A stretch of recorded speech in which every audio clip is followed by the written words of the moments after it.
yakwicisha iki se? Umusego se kidapfuye se? Reka nze nkwereke.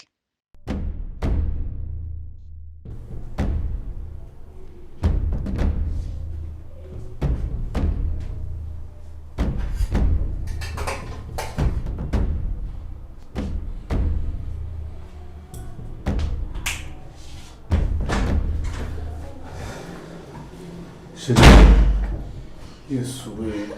Nukuri Imana ndebera pe. Mana yanjye. Uyu mwana koko arabaho rero umuntu ameze. Mana we. Nako se nindo. None se muganga mwavuganye?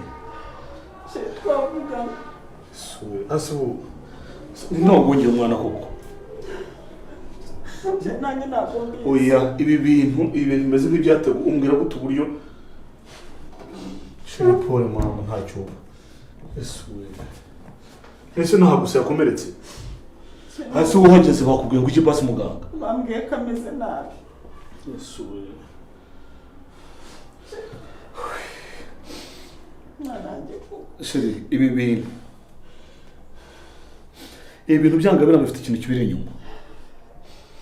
Ntabwo ushobora kumbwira uburyo umuntu ashobora kuza akangongera umwana kugeza aho abaye gutya.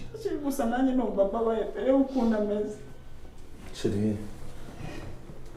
Shiri wanjye Paul urakira mama. Yesu.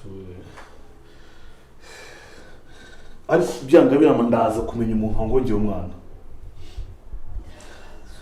Shiri humura ndamenya umuntu akugonze. Humura kandi ndabizi neza kuri bukire. Abantu niba binuki aramugonga araniuka. Shiri Paul.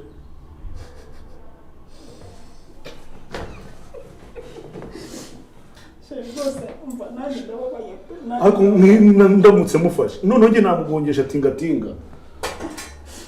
Reba ibintu byose n'ukuri kw'Imana. None se uhageze ryari? Nari bageze mu kanya nanjye None se basi ninde wamuzanye? Nanjye rwose kubera ukuntu mpangayitse ntabwo nigeze mbaza muganga.